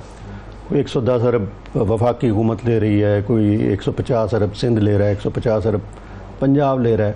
इसमें तो वो हमारे घर में काम करने वाले लोगों का टैक्स भी शामिल है। तो इस तरह से कुछ नाइंसाफ़ी भी इसमें मौजूद है। Obviously I let me clarify कि मैं इस वक्त FBR का स्पोक्स पर्सन नहीं हूँ, but I am helping FBR through a project. लेकिन ये है कि हमारे यहाँ मसला ये मौजूद है टैक्स की चोरी का। इसको कैसे एड्रेस करना है ये एक अलग बात है। सही, अभी हम जरा तरीकों पर आते हैं, क्या क्या तरीका कार होते हैं। अच्छा, और मैं चाहूँगा हमारे नाजरीन भी हमें कॉल कर लें, 1-2 कॉल्स आएंगी तो ज़रा पता चलेगा लोग क्यों टैक्स नहीं देना चाहते या लोग क्यों इस तरह की हरकतें करते हैं। बिल्कुल सर, तरीका वो 4 हमारे पास मेजर टैक्स हैं FBR में। एक कस्टम ड्यूटी है, उसकी मेथडोलॉजी है कि अंडर इनवॉइस करना चीज़ों को, कि आप जितना उसको 1000 रुपये की इंपोर्ट है उसको 100 रुपये का दिखाएंगे तो कस्टम ड्यूटी कम बनेगी और टैक्स कम बनेगा। ठीक है, दूसरा मिस ये डिक्लेरेशन, सादा तरीका है, इसमें तो कोई ऐसी रॉकेट साइंस नहीं है, लेकिन फिर इसको इस तरीके से आप लोग डील कैसे करते हैं? इस तरीके से डील अब ये शुरू किया है कि EDI प्लेटफॉर्म लगाए हैं हमने इसके साथ, चाइना के साथ, कि जो ओरिजिन कंट्री है उससे प्राइसेस को लेते हैं, उससे कुछ फ़र्क नज़र आ रहा है। ओके, लेकिन ये है कि इसकी वैल्यूएशन की एक इंटरनेशनल वहाँ पे ज़रूरत है। दूसरा ये मिस डिक्लेरेशन है। अच्छा, मिस कंटेनर जो है वो इतना ज़्यादा आता है कि उसके अंदर कोई आदमी, ये पुराने ज़माने के ट्रकों की तरह सुआ मार के नहीं पता लगता कि अंदर क्या है। उसके अंदर लिखा होता है स्क्रैप, अंदर उसके डिनर सेट्स होते हैं जो आपको बड़े बड़े स्टोर्स में मिलते हैं, लाखों के और हज़ारों के। वो स्कैनर्स हमारे पास बहुत कम लगे हुए हैं, सिर्फ अफगान ट्रांजिट ट्रेड पे हम थोड़ा सा लगा रहे हैं। सारी दुनिया अब जा रही है स्कैनिंग की तरफ। तो चूंकि हमें इंपोर्ट स्कैन नहीं होती तो कस्टम ड्यूटियाँ, इनकम टैक्स और सेल टैक्स जो इंपोर्ट पे आता है वो तो यहाँ से चोरी हो जाता है। ठीक है, उसके बाद वैल्यू चेन हमारी ब्रेक कर जाती है, दोबारा हमें मैन्युफैक्चरर नज़र आता है, वो इम्पोर्टर ने कहाँ बेचा वो सारे का सारे रास्ते में चीज़ें गायब हो जाती हैं, सब गायब। हाँ, दोबारा अपीयर होती हैं मैन्युफैक्चरर के पास। मैन्युफैक्चरर के पास सबसे बड़ा हथियार जो है वो अंडर डिक्लेरेशन का है कि वो अपनी सेल अगर 100 रुपये की करेगा तो 60 रुपया, सिवाय उन मल्टी नेशनल्स के। मैं भी इस बात पे भी आऊँगा कि वो ऐसा क्यों करते हैं, उसकी सिर्फ ये वजह टैक्स चोरी नहीं है, तो वो है।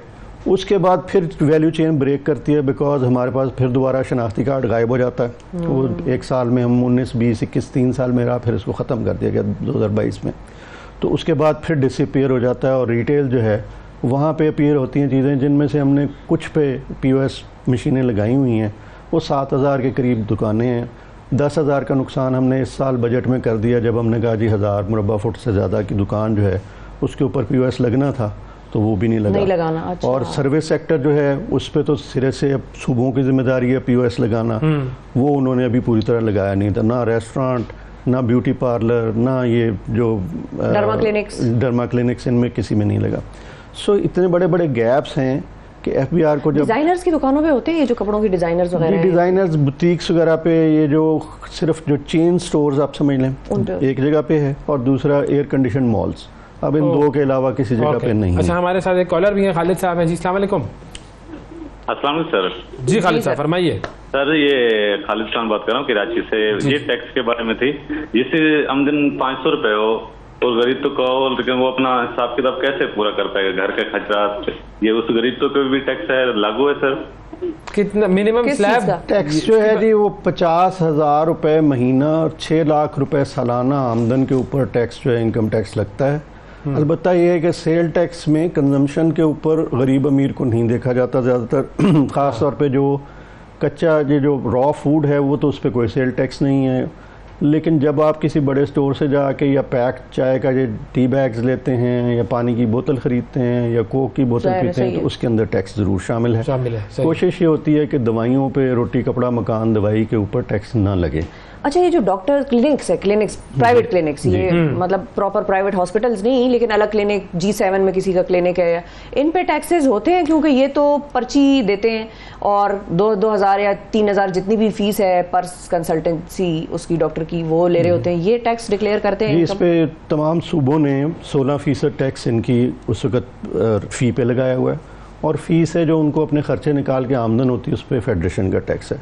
तो टैक्स मौजूद है उनका, ये अलग बात है, इस पर हम बात कर सकते हैं कि क्यों, क्योंकि एक बड़ा सेमिनल पेपर उनको नोबेल प्राइज़ भी मिला था, एलिंगम सैंडमोन 1970 में आया था कि टैक्स सिर्फ 2 वजूहात पे दिया जाता है। अच्छा। एक ये कि आपको यकीन हो जाए कि मैं पकड़ा जाऊँगा तो मेरा जो टैक्स है मैं पूरा दूंगा, और दूसरा ये कि पकड़े जाने पे भी अगर मुझे वही टैक्स देना है जो आज बनता है तो फिर तो मैं नहीं दूंगा, मैं कहूँगा जब मैं पकड़ा जाऊँगा तब दे दूंगा। सही, पहले जुर्माना उससे दुगना अगर दे दिया जाए तो पता होगा जी आज 100 देना अच्छा है बजाय इसके कि कल 100% मुझे 200 रुपये देने पड़ेंगे।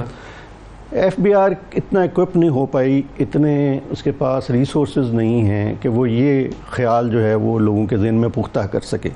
इस वजह से हर आदमी को डबल करते जुर्माना, एक जुर्माने से कुछ नहीं होगा ना, मतलब हर आदमी को अगर पता है इम्प्यूनिटी के साथ कि मुझे अव्वल तो कोई देख ही नहीं रहा। हाँ। नहीं, लेकिन डर तो लोगों को ये होता है कि नोटिस आ जाएगा। ऐसे नोटिस आने का डर है, वो भी वकील बता देता है कि जी ये कहीं ना कहीं से मैं आपको किसी न किसी कानूनी नुक्ते पे छुड़ा लूंगा। तो सर आप लोग भी वकील हायर कर लें ऐसे कि हम आपको कानूनी नुक्ते में फंसा लेंगे। वो यकीनन मतलब ये होता है कि मैं हूँ तो मेरी ट्रांसफ़र हो गई है, वहाँ उसके पास जो है हाईली पेड वकील होते हैं, ये एक अलग बहस है। लेकिन दुनिया में अब ये कहते हैं कि जो टैक्स रिटर्न के साथ आ गया, जो खुद दे दिया ना आदमी ने, वो असल टैक्स है। बस ये जो बाद में आप ज़बरदस्तियाँ करते हैं, लोगों की दुकानों पे छापे मारें या अपीलों में लेके जाएं, इससे टैक्स जो है हमारा जो है 0.3% सुप्रीम कोर्ट तक सिर्फ रिकवरी रह जाती है। अच्छा, जो उससे कोई रिकवरी नहीं जोरावरी से असल टैक्स वही है जो 97% हम लोगों से खुद दे जाते हैं। अच्छा, एक और कॉलर है हमारे साथ ननकाना साहब से। अजहर हुसैन साहब। अस्सलाम वालेकुम अजहर साहब। वालेकुम अस्सलाम। जी जी सर, सर। फरमाइए, आप टैक्स देते हैं पूरा? जी अल्हम्दुलिल्लाह, मैं तो गवर्नमेंट मुलाजिम हूँ। ये अच्छा। तो पहले ले लेते हैं हमसे, हाँ। छोड़ते नहीं है और बाद में फिर लेते हैं। अच्छा, बाद में क्यों लेते हैं? ज़ाहिर है वो स्लैब बढ़ जाती है, कहते अच्छा, ओके, ओके। बाद में भी दें आप। ठीक है, बताएं क्या जी। पूछना चाहेंगे? अच्छा, दूसरा मैं कह रहा था, आप पूछ रहे हैं कि ये टैक्स क्यों नहीं देते लोग। आप मुझे बताएं, जब आपको पता होगा आपके हुक्मरान ईमानदार नहीं है, हाँ, आपके टैक्स का पैसा आपके ऊपर नहीं लगेगा, तो फिर कौन देना तो वो कैसे चाहेगा? टैक्स देंगे? सही है। सही है। नंबर 1। नंबर 2, आपका जो गरीब तबका है वो बेचारा जब सैलरी लेता है वो सैलरी से टैक्स देता है, फिर उसके बाद वो चीजें खरीदता है उसी पे टैक्स से मिले हुए पैसों से, तो वो वही वहाँ भी उसको टैक्स देना पड़ता है। लेकिन पॉइंट आपका बिल्कुल point सही है। आपका आ थैंक यू अजहर साहब। अच्छा, सर, ये मुझे कहते हैं बताएं, डुप्लीकेशन ऑफ टैक्सेस होती है कि आपकी इनकम पे भी टैक्स लग रहा है, हाँ। फिर आप सर्विस ले रहे हैं उस पर भी टैक्स दे रहे हैं, और कोई चीज खरीद रहे हैं वो भी टैक्स दे रहा है।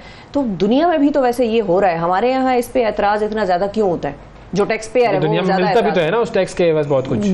बहरहाल ये मिलने की ये है कि ये टैक्सों में ये प्रॉब्लम ख़राबी ज़रूर है कि इससे जो है वो आदमी को इमीडिएटली कोई गेन नहीं है। टैक्स एक तरफा ट्रैफिक होती है, ठीक है। मुझे जब लगता है तो हम उसको ओन नहीं कर रहे होते। सड़क पे लग गया, आपकी मोटरवे बन गई, कोई चीज़ बन गया, बिजली का ग्रिड स्टेशन बन गया, वो हम समझते नहीं है कि हम पे खर्च हो रहा है, लेकिन अगर ना हो तो उसकी तकलीफ़ होती है कि सड़क जी। टूटी हुई है और ये हुआ है। तो दूसरा मसला ये है कि इसके ज़रिए से कि लोग टैक्स, एक पुराना ज़माना था, अलाउद्दीन खिलजी के ज़माने में 80% जो गंदम उगाई होती थी वो उठा के लेते, तो ये जोरावरी बादशाहों की चलती थी और बदले में वो कुछ नहीं देते थे। तो टैक्स सारी दुनिया में इस तरह से वसूल किया था, लेकिन अब मॉडर्न टैक्सेशन ये कहती है कि खर्चे में शफाफियत होनी चाहिए और लोगों को नज़र आना चाहिए कि ये पैसा जो है हमसे जो लिया गया है ये इधर उधर नहीं फेंका जा रहा है और उसको किसी जगह पे लगाया जा रहा है। तो ये शफाफियत ज़रूरी है। अच्छा, मैं एक सवाल पूछना चाहूँगा कि एक आम इंसान पर, अगर मैं अपनी बात करूँ, एक स्पेसिफिक सैलरी क्लास का बंदा है, उसके ऊपर टोटल कितने टैक्सेस लग रहे होते हैं? लेकिन इसका जवाब आप मुझे थोड़ी देर बाद दीजिएगा। आपने अलाउद्दीन खिलजी का जिक्र किया, एक कॉलर है हमारे साथ, अलाउद्दीन, उनकी कॉल आ गई। जी अलाउद्दीन खिलजी साहब। अस्सलाम वालेकुम रहमतुल्लाहि बरकातुहू। वालेकुम अस्सलाम। मेरा सवाल है डॉक्टर साहब से। जी अस्सलाम वालेकुम। जी अस्सलाम वालेकुम जी। मैं डॉक्टर साहब से एक सवाल है कि सबसे पहले जो मतलब है ये चीज छोटी छोटी चीज सावन पर और छोटी चीजों पर टैक्स लगे हुए हैं, वो भी तो हम ही आम लोग पे कर रहे हैं जी।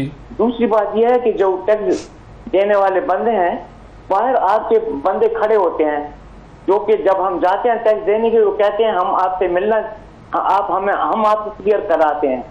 इसी तरह कस्टम में भी और टैक्स में भी। अच्छा। तो वो क्या करते हैं कि वो अंदर वाले ऑफिसर से कुछ और मिले होते हैं, हमसे कुछ और, दोनों पार्टियों से वसूल करते हैं, जो कि टोटल अगर, और बड़े बड़े जो ये है मगरमच्छ जिनकी ना कोई बिजली क्या वो बिल देता है ना गैस के बिल देते हैं, करोड़ों के अभी पीआईए पर कितने हर्जान है पेट्रोल का, वो कहाँ जाता है, वो लोग क्या कर रहे हैं, कितने अफसोस की बात है। वो तो पीआईए के मुलाजमीन को फ्री फ्लाइटें हैं ना, वो तो 10% टिकट का देते हैं सिर्फ। वो पीआईए जिसके जो कि इमारात को जिसने बनाया, जी जी बिल्कुल ठीक, एमरेट्स लाइन को और अबू धाबी की एयरलाइन। सर आपकी आवाज में दर्द हम महसूस कर सकते हैं। बैटरी है, उनके पास इतने पैसे नहीं कि पीएसओ को देखें। करंटली इस सबसे पहले आप इस टैक्स सिस्टम है इसको ठीक करें। सबसे इम्पोर्टेंट चीज है। बहुत शुक्रिया अलाउद्दीन साहब। सर ये ऐसा होता है, बाहर खड़े भी होते हैं लोग? जी मेरा ख्याल जिस तरह पासपोर्ट के दफ्तर के बाहर खड़े हैं, शनाख्ती कार्ड के, तो हमारे बाहर नहीं खड़े होते। ये वकीलों और इस तरह की जो खास तौर पे छोटे वकील हैं उनकी इस तरह की प्रैक्टिस, या हमारे महकमे के कुछ अमले के लोग भी इस तरह की ज़रूर हरकतें करते हैं, क्योंकि टैक्स महकमा भी उतना ही बेईमान होगा जितना कि बाकी कई सारी सोसाइटी बेईमान है। बिल्कुल दुरुस्त। पहली बात जो बार बार हो रही है वो ये कि सारी दुनिया में कंजम्पशन पे और इनकम पे दोनों पे टैक्स लागू होता है। सो जितने भी यूरोप ले लें, अमेरिका ले लें, इंडिया ले लें, इंडिया में 19.5% सेल टैक्स है, हमारा 18% सेल टैक्स है।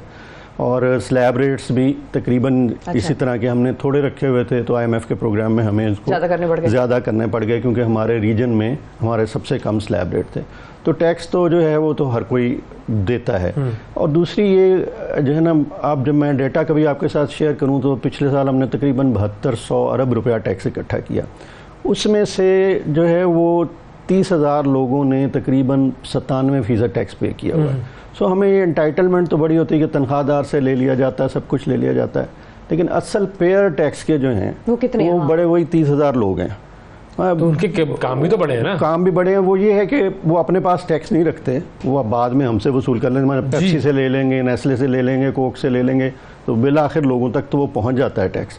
जो भी ताकतवर होता है मार्केट में वो टैक्स को पास ऑन करने की सलाहियत रखता है। बिल्कुल।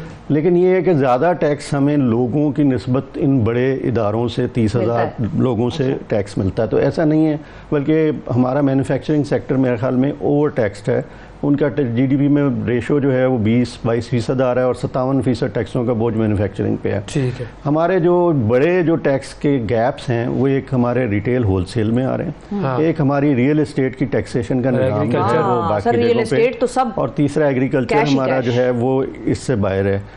ये चीज़ें भी हमें देखने वाली हैं कि जी आपके पास अब 3-4 लाख इंडस्ट्रियल कनेक्शन है, 20,000 सिर्फ उनमें से सेल टैक्स में मैन्युफैक्चर में रजिस्टर्ड हैं। सो बहुत बड़ा गैप है यहाँ पे। आपके इस वक्त 89 मिलियन यानी 8 करोड़ 90 लाख बैंक अकाउंट हैं, जिनमें से एक्टिव अकाउंट जो हैं 6 करोड़ 80 लाख हैं। लेकिन FBR में डिक्लेरेशन में आप देखेंगे तो 1 करोड़ से ज़्यादा बैंक अकाउंट नहीं मिलेंगे।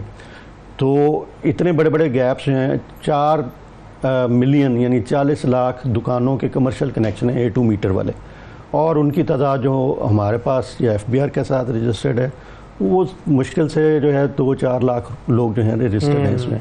सो ये कि ये इससे मैं एक और तरफ जाना चाहता हूँ कि कई दफ़ा हम समझते हैं कि जब एक कॉन्सेप्ट है हॉरिजॉन्टल इक्विटी, यानी हर आदमी पे एक जितना टैक्स लगे, वो ना हो तो ईमानदार से ईमानदार आदमी भी टैक्स नहीं देना चाहेगा। मिसाल के तौर पे नीला गुंबद लाहौर में 3 लोग मेरे पास सेल टैक्स में रजिस्टर हैं। टायर की कीमत फ़र्ज कर लें कि 100 रुपये मुनाफे समेत बनती है। वो जो रजिस्टर है उसने 118 का बेचना है और जो नहीं रजिस्टर्ड वो 100 का बेचता है, तो उसका 18 वाले का तो बिकेगा ही नहीं, 118 वाले के लोग 100 वाले से लेंगे, तो उसको मजबूरन जाली इनवॉइसेस डालनी पड़ती हैं, कुछ ना कुछ करना पड़ता है ताकि वो उनका मुकाबला कर सके। तो FBR के पास इतने रिसोर्सेज होने चाहिए कि वो सारी मार्केट को एक जितना टैक्स लगाए, उसके बाद टैक्स का नफाज मुमकिन होता है। ठीक है। अच्छा, अब हम पर कितना टैक्स है एज अ कॉमन पर्सन, जो मैं पूछ रहा था सवाल वो रह गया कि मुझ पर टोटल कितने टैक्सेस हैं जो कि मैं दे रहा हूँ, अलग अलग जो टैक्सेस हैं, सेल टैक्स, इनकम टैक्स, फलाना टैक्स, जिमकाना। ज़्यादातर लोगों पे एक इनकम टैक्स जो है वो आपको विद होल्डिंग से या रिटर्न के साथ जमा करवाना पड़ता है, वो एक टैक्स है, वो मैंने बताया कि 6 लाख से ऊपर आमदनी वाले पे लगता है। दूसरा जो है वो सेल टैक्स है जो कि मिडल से हाई एंड कंजम्पशन के ऊपर लगता है, तो वो एक 18% का जनरल रेट आप समझ लें, उसमें कुछ कम भी हैं कुछ ज़्यादा भी हैं। तो 2 किस्म के टैक्स तो तकरीबन हर एक मिडिल क्लास आदमी को देने पड़ते हैं। इसके अलावा प्रोविंशियल टैक्सेस भी हैं, वो सर्विसेज पे टैक्स है प्रोविंशियल, इसके साथ प्रॉपर्टी का टैक्स आपका जाता है, ये भी प्रोविंसेस को जाता है। इसके साथ सोशल सिक्योरिटी, EOBI, ये कुछ फैक्ट्रियों के ऊपर और इनके ऊपर मुलाजमत लगते हैं। तो टैक्सों की तादाद अगर गिनना शुरू करें तो वो तो 35-36 बन जाती है। अच्छा। लेकिन जर्मनी में भी इतनी की है, लेकिन मेजर जर्मनी में और भी बहुत सारी चीज़ें हैं। जी वो ज़रूर है। तो 2 के करीब जो है ना टैक्स, जो इनकम टैक्स और सेल टैक्स, ये ऐसे हैं जो सब पे लग रहे होते हैं। लेकिन इसमें मैं कह रहा हूँ कि करीब तो ये 90% आबादी जो है वो इनकम टैक्स से परे रहती है, बिकॉज वो 6 लाख वाली इनकम हाउस होल्ड सर्वे के मुताबिक नहीं आते। ठीक है। तो 10% घराने जो है ना सिर्फ वो इनकम टैक्स देना चाहिए। ये अलग बात है कि चूंकि रिफंड लेने लोग नहीं जाते, क्योंकि उनको रिटर्न जमा करानी नहीं आती और वो डरते हैं कि बीच वाला को खा जाएगा। तो ये हर जो है हेयर ड्रेसर की दुकान है, इधर की दुकान है, बिजली के बिलों पे टैक्स कट गया और कई चीज कट गया, उनको चाहिए कि आए रिटर्न फाइल करें और टैक्स अपना रिफंड लेके जाएं। अच्छा सर, अब इधर एक इम्पॉर्टेंट पॉइंट है, वो ये है कि हमारे यहाँ नॉन फाइलर क्यों है ये नॉन फाइलर क्यों जी ही क्यों रहे हैं ये नॉन फाइलर? क्या जर्मनी में नॉन फाइलर है, कोई यूके में होता है नॉन फाइलर? ये क्या कॉन्सेप्ट है? और इतना हमने सॉफ्ट टर्म उनके लिए इस्तेमाल किया, नॉन फाइलर है। भाई मैं फाइलर हूँ और वो नॉन फाइलर है। जी, नॉन फाइलर की कानून में इजाज़त तो कोई नहीं है, लेकिन सिर्फ ये है कि उनको पेनल्टीज ड्यूरिंग द ईयर लगती रहती हैं। हमारी जो है 1.5% आबादी जो है वो आती है इनकम टैक्स में। 40 मिलियन यानी 4 मिलियन 40 लाख लोग जो हैं वो टैक्स रोल पे हैं इस वक्त हमारे। ये तकरीबन 1.5% पॉपुलेशन का बन रहा होता है। इंडिया में ये 4 से 5% गया है। सो ये हमारी इनकम डिस्ट्रीब्यूशन इतनी बुरी है कि कुछ लोग अमीर हैं, बहुत ज़्यादा गुर्बत है इन इलाकों में। 25% तो गुर्बत से नीचे हैं, 45% जो हैं वो टैक्स देने के दायरे में सब्सिस्टेंस में रह रहे हैं। तो ये आते आते मैंने बताया कि तादाद हम अगर इसको बहुत भी बढ़ाएं ना, तो मेरा दिल नहीं करेगा कि मैं इसको 40 लाख से 1 करोड़ पे जाकर रुक जाऊंगा, क्योंकि 1 करोड़ से ज़्यादा लोगों से मैं टैक्स लेना शुरू करूंगा तो जुल्म करूंगा। ओके, सही। आखिरी कॉलर ले लेते हैं, हमारे साथ सिंधु साहब है जी, लाहौर से कॉल कर रहे हैं। अस्सलाम वालेकुम। वालेकुम अस्सलाम जनाब। जी सर, फरमाइए। सर मेरा सवाल ये है कि पाकिस्तान के अंदर जितने भी बहुत बड़े बड़े इंडस्ट्रियलिस्ट हैं या जितनी बहुत बड़ी शॉप्स हैं, इलेक्ट्रॉनिक्स की शॉप्स हैं, वहाँ से हम जो भी चीज़ परचेज करते हैं वो हमसे GST काटते हैं। ठीक है। और हमसे जो वो GST काटते हैं, हमें वो जो रसीद देते हैं, मोस्टली मैंने ये देखा कि वो जाली रसीदें होती हैं, हाथ से लिखी हुई। ठीक है, हाथ से या कंप्यूटर की होती है। वो रसीदें उनकी बाकायदा प्रिंटेड होती हैं और उनके ऊपर QR कोड भी होता है। हाँ। मुझे 1 साल हो गया गालबन, मैंने एक LED परचेज की थी और वो उसके ऊपर QR कोड भी था और वो रसीद जाली थी। अच्छा। और मैं चूंकि फाइलर हूँ, मैंने उसकी कंप्लेंट भी की थी। 1 साल होने को है, मुझे FBR से कोई फीडबैक नहीं मिला कि उन्होंने उस इलेक्ट्रॉनिक की जो शॉप थी उसके अगेंस्ट क्या एक्शन लिया है। ठीक है। अब मेरा सवाल ये है कि इतने बड़े बड़े हमारे पाकिस्तान के अंदर जो स्टोर्स हैं, गवर्नमेंट ने वहां पे एक सिस्टम जो है वो इंस्टॉल किया हुआ है, जहां से हमें वो रसीद मिलती है और वो जो सिस्टम है वो FBR के साथ लिंक्ड है। क्या कभी FBR वालों ने वो चेक किया है कि वो सिस्टम 2 नंबर काम कर रहा है या 1 नंबर काम कर रहा है? ठीक हो गया सर, थैंक यू। बड़ा इंपॉर्टेंट सवाल है। क्या कोई ऐसा मैकेनिज्म? जी, ऐसा मैकेनिज्म असल में अभी आजकल टेस्टिंग के प्रोसेस से गुजर रहा है। एक आर्टिफिशियल इंटेलिजेंस बेस्ड चैटबॉट जो है व्हाट्सएप का, वो FBR शुरू करने वाला है इंशाल्लाह अगले महीने। और उसमें अब आपको ये सहूलत हम दे रहे हैं, एक तो खैर आप जाते ही दुकान में व्हाट्सएप पे मैसेज करेंगे जी ये रजिस्टर्ड भी है दुकान के नहीं रजिस्टर्ड है। उसके बाद आप इस तरह से वो आपको गाइड करता जाएगा कि ये दुकान रजिस्टर्ड नहीं है या रजिस्टर्ड है तो ठीक है। उसके बाद आपको जो रसीद मिलेगी उसके ऊपर आप कैमरा रखेंगे, उसके बाद उसके ऊपर एक्शन शुरू हो जाएगा। अब आपको पूछने की ज़रूरत नहीं होगी, उसको वो लिंक्ड है आर्टिफिशियल इंटेलिजेंस से, उसके साथ वीडियो कैमरे भी जो हैं वीडियो एनालिटिक्स चला रहे हैं। लोगों की मोहताजी नहीं है इसमें, वो लोगों को गिनेगा कि कितने बंदे अंदर आए, क्योंकि कई लोगों की ये भी सुनने में मिला है कि लोगों ने घरों में सर्वर लगा लिए, तो इधर से रसीदें निकलती हैं तो 100 निकलेंगी तो 40 हम पीछे से रिपोर्ट करेंगे। उसको रोकने के लिए अब वीडियो एनालिटिक्स लगेंगे कैमरे से कि कितने लोग बैग लेके निकल रहे हैं, और उसको हर वक्त कंप्यूटर मैच करेगा कि रसीदें कितनी निकली, लोग कितने निकले। तो ये सिस्टम जो है, टैक्स चोरी सारी दुनिया में होती है लेकिन सिस्टम के ज़रिए से पकड़ा जाता है। तो सिस्टम नीड्स इन्वेस्टमेंट। अब बाहर के मुल्क के कुछ लोग हमारी इमदाद कर रहे हैं, लेकिन असल में हम खुद भी हमें भी तो अपनी इमदाद करनी है ना, पैसे खर्च करने चाहिए। 45 अरब का बजट था इस वक्त सारा FBR का, जिसमें से 35 अरब उनकी तनख्वाहों का खर्चा है, 10 अरब सारा इन तरह के कामों के लिए मिलता है। हमारा टैक्स जो है डबल हो सकता है अगर गवर्नमेंट इसके ऊपर खर्च करने पर। जो खर्चा हम बाकी PSDP पे उधर तरक्याती खर्चे और उन पर इधर उधर खर्च जाते हैं, PIA अकेला ही जो है 43 अरब महीने का आपसे लेके का रहा है। ये पैसे अगर आप 43 अरब एक साल में एक दफ़ा दे दें FBR को, तो अपने आप को अब सारी दुनिया लोगों के यानी नेमलेस और गेटलेस ऑफिसेस, ये रिश्वत लेने का सिलसिला भी बंद हो जाए कि लोगों को पता ही ना होगा क्या है सिस्टम जो है वो लोगों को। ये आर्टिफिशियल इंटेलिजेंस वाली चीज़ कब से आप लोग ये इस वक्त टेस्टिंग से, यानी वो मशीन लर्निंग होती है, तो मशीन लर्निंग से गुजरा इस्लामाबाद जोन के अंदर, और जो ही वो मशीन लर्निंग पूरी होती है तो इसको अवेलेबल कर दिया जाएगा सारे पाकिस्तान। बहुत शुक्रिया अदा करेंगे जी। डॉक्टर हामिद अतीक सरवर साहब हमारे साथ मौजूद थे। नाज़रीन, वक्फा लेते हैं, वक्फे के बाद दोबारा हाजिर होंगे। सुबह सवेरे पाकिस्तान, सुबह सवेरे पाकिस्तान, सुबह सवेरे पाकिस्तान। Welcome back. सुबह सवेरे पाकिस्तान में एक मरतबा फिर खुशामदीद। कराची की सियासत में क्या हो रहा है इस हवाले से हम बात करेंगे। MQM ने गुज़िश्ता दिनों एक जलसा किया, बड़ा ज़बरदस्त पावर शो उनका रहा, और अब लग ये रहा है कि MQM जो है उसने अपनी पॉलिटिकल कैंपेनिंग का एक तरीके से आगाज़ कर दिया है। ख्वाजा इज़हारुल हसन साहब हमारे साथ मौजूद हैं, बड़े सीनियर रहनुमा है MQM के, उनसे बात करते हैं। अस्सलाम वालेकुम सर। जी वालेकुम सलाम। बहुत शुक्रिया ख्वाजा साहब, वक्त दिया आपने। सबसे पहले तो ये बताएं, आजकल एक टर्मिनोलॉजी चल रही है बड़ी ज़्यादा, लेवल प्लेइंग फील्ड, तो क्या आप लोगों को लेवल प्लेइंग फील्ड मिल रही है? देखिए, लेवल प्लेइंग फील्ड इलेक्शन से पहले शुरू होती है और इलेक्शन के नतीजे तक आती है। ठीक है। तो पहली जो लेवल प्लेइंग फील्ड हमें जिसमें मुश्किलात का सामना दरपेश है वो है डिलिमिटेशन, जिसमें काफी कुछ इलेक्शन कमीशन ने कर दिया, फिर उन्होंने मजीद अपनी कंप्लेंट्स मांगी हैं जो हमने with the based on facts and evidence उनको दिए हैं। कहाँ कहाँ जेरीमैंडरिंग हुई है, कहाँ कहाँ पॉलिटिकल बाउंड्रीज हुई हैं, कहाँ कहाँ एथनिक बाउंड्रीज हुई हैं, वो हमने दी हैं। तो वो हमारा काम चल रहा है। लेकिन as far as political living playing field is concern कि हाँ, एमकेएम पहले से ज्यादा मुत्तहिद और मुश्तबा होकर कराची में वाहिद एमकेएम ही की सरगर्मियां आपको नजर आ रही हैं, जो कि मुख्तलिफ टाउन्स में अपने जलसों का इनेकाद शुरू कर दिया है। बहुत सारे इशूज हैं, डेफिनेटली ऑफिस के इशूज हैं, फाइनेंशियल इशूज हैं, लेकिन पार्टी बहरहाल पहले से ज्यादा प्रॉस्पर कर रही है, पहले से ज्यादा ग्रो कर रही है सारे मसाइल के साथ, जो कि दूसरी जमातों के साथ ये मसाइल नहीं है। ठीक है। अच्छा, अभी आप लोगों ने एक जलसा किया था और बहुत अच्छा जलसा रहा, बड़ा जबरदस्त पावर शो था, उसमें 18वीं तरमीम के बारे में बात हुई कि अब 18वीं तरमीम के साथ आगे चलना बड़ा मुश्किल हो गया है। तो ये 18वीं तरमीम से क्या इश्यूज हैं आप लोगों को?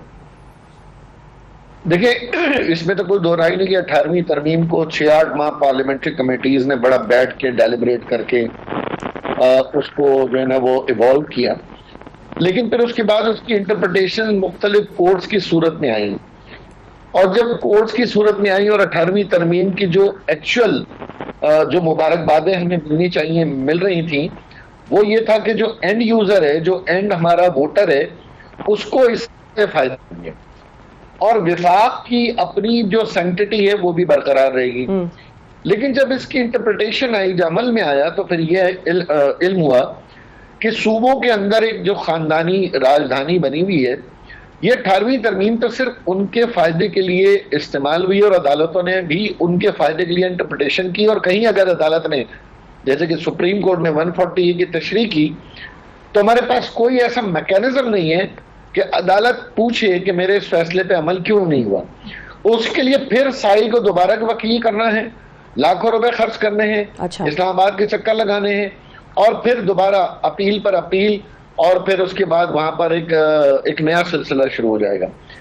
इस 18वीं तरमीम में यकीनन एक और सबसे बड़ा फ्लॉ ये कि विफाक की पोजीशन अब सेरेमोनियल हो गई। जैसे गवर्नर है सूबों के, अब सूबों के गवर्नर के पास ना कोई अमलदारी है, ना रिट है, ना वो प्रोविंशियल गवर्नमेंट को किसी तरीके से गाइड कर सकते हैं या काउंटर कर सकते हैं। अकाउंटेबिलिटी है, हर सूबे ने अपनी एंटी करप्शन बना ली है, जहां जो ऑफिसर नहीं सुनता उसकी आर्म ट्विस्टिंग कर देते हैं, अपने हिसाब से एंटी करप्शन चल रहा है। नैब का रोल तकरीबन खत्म हो गया या मुतनाज़ा हो गया। लोकल गवर्नमेंट है, इम्पोर्टेंट है, पंजाब, KPK, बलूचिस्तान, सिंध तो खैर मिसाली है।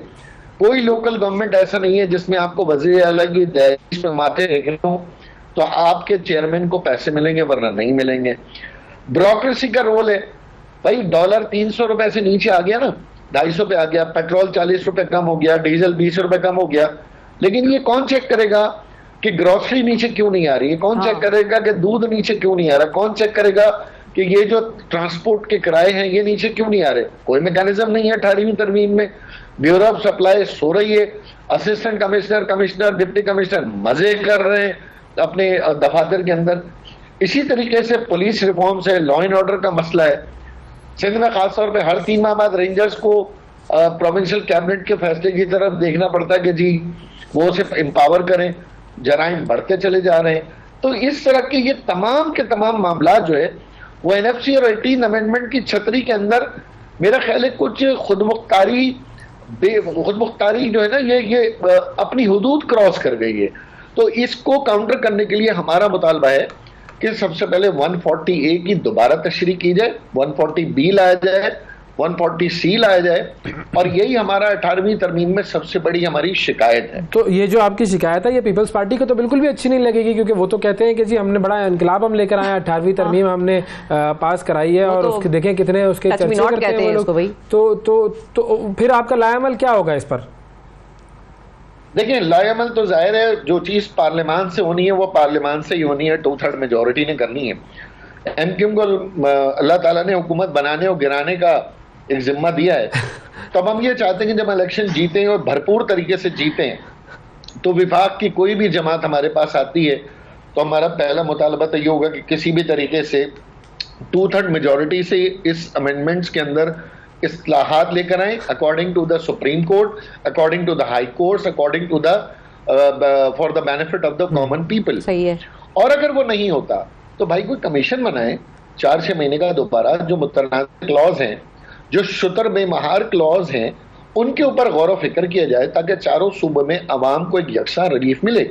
जैसे मैंने आपको बताया, law and order, local government, bureau of supply, ये सारी चीजें हम जो है ना, या करप्शन, इनके ऊपर हमें असरनो गौर करना चाहिए, हमारा मुतालबा है। और हम उम्मीद करते हैं कि इलेक्शन में पहले से ज्यादा नशिस्तें जो कि 2018 में आरटीएस की बदौलत हमसे छीनी गई, हम जीत कर इस पोजीशन में आ जाएंगे कि कराची ता पेशावर तमाम लोगों की नुमाइंदगी पार्लियामान में करेंगे और जबरी जबरदस्ती ये करवाएंगे ये तमाम तरह। सही है, सही। ये बड़ी मजेदार आपने बात की कि आप लोगों को जिम्मा मिला हुआ है हुकूमतें गिराने बनाने का, लेकिन जिसके साथ हुकूमतें बनाते रहे हैं बहुत अरसे तक, वो है पीपल्स पार्टी। अब सईद गनी साहब की प्रेस कॉन्फ्रेंस हुई है जिसमें उन्होंने बड़ा खुलकर कहा है कि एमक्यूएम ही है जो कराची में टेररिज्म के जिम्मेदार रहे हैं, और अब आप दोनों इत्तेहादी भी रहे हैं, तो ये क्या मतलब, ये क्या बात हो रही है? ये तो समझ में नहीं आ रहा। आपको समझ में आ रहा है कुछ? देखिए, पीपल्स पार्टी का मसला ये कि उनकी एक तो याददाश्त जो है ना, वो है तो बहुत अच्छी, लेकिन जब जरूरत पड़ती है ना तो वो हर हद पार कर जाएंगे। वजीर आजम के लिए, अभी वजीर खारजा के लिए, सेनेट के चेयरमैन के लिए, अभी आप देखिएगा वजीर आला के लिए, वो ये सब बातें भूल जाएंगे। ये तो वो सिर्फ सिंध के अवाम को बेवकूफ़ बनाने के लिए कहते हैं। टेररिज्म का जितना वास्ता पीपल्स पार्टी से है और टेररिज्म का जितना निशाना इनकम बनी है, तो मेरा ख्याल है कि वो पीपल्स पार्टी को ये बात कहनी नहीं चाहिए, खास तौर पे जब मोहतरमा बेनज़ीर भुट्टो साहिबा की शहादत उसी टेररिज्म के नतीजे में हुई, तो वो अपने एलाइज को ये बात कहते हैं तो कुछ माफी और ज़मीर भी होना चाहिए, कुछ सियासत के उसूल भी होने चाहिए। अफसोस के साथ ये कि मुनाफिकों की वो सारी निशानियां इलेक्शन से पहले हमारे पीपल्स पार्टी में आ जाती हैं कि बोलो तो खुल के झूठ बोलो, वादा करो तो उसकी पासदारी ना करो कि हाँ जी कोई आसमानी सही बात थोड़ी है, मुआहिदा ही तो किया है, और उसके बाद जो है ना वो झूठ की बुनियाद पर इतना प्रोपेगेंडा करो कि वो सामने वाले के तमाम आप अच्छाइयों को भी जो है ना वो आप भुला दें और अपनी बुराइयों को जो है ना वो आप इंडोर्स करें। तो मैं समझता हूं कि ये अफसोसनाक रवैया पीपल्स पार्टी का। बिल्कुल। और आज 18 अक्टूबर है, बेनज़ीर साहिबा वापस आई थी कराची में, दहशतगर्दी का हमला हुआ था, बहुत सारे जो कारकुन थे पीपल्स पार्टी के वो शहीद हुए थे, आज वो दिन भी है। अच्छा, आप लोग अब इंगेज कर रहे हैं दूसरी पार्टियों से, वो जहांगीर तरीन साहब से भी आप लोगों की मुलाकात हुई है, वो क्या सिलसिला है? नहीं, इस्तेकाम पार्टी के साथ हमारा वैसे कराची में कोई इंतखाबी राब्ता नहीं है। ये जो हमने जुमे के दिन रैली निकाल रहे हैं फ़लस्तीन की यकजहती के लिए, मुसलमानों के लिए फ़लस्तीन के, उस हवाले से तो हम तमाम छोटी बड़ी जमातों से रब्ता कर रहे हैं, हम जमात इस्लामी से भी कर रहे हैं। ओके। लेकिन इस्तेकाम पार्टी के साथ हमारा कोई इलेक्शन इस्तिलाहात अभी तक सामने नहीं आया, ना ही हमें कोई नजर आ रहा है। और वो जो कराची में आपका इत्तेहाद बना है JI और JUI और जो GDA के साथ, उसमें अब आप लोग PMLN को भी शामिल करने की दावत दे रहे हैं?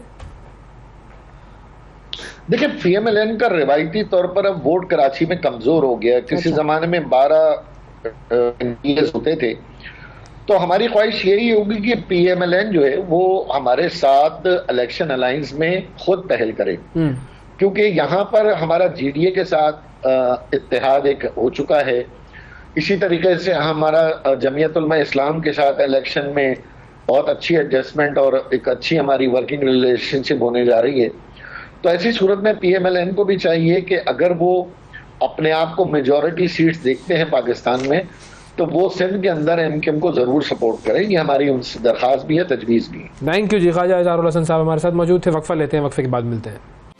सुबह सवेरे पाकिस्तान, सुबह सवेरे पाकिस्तान, सुबह सवेरे पाकिस्तान।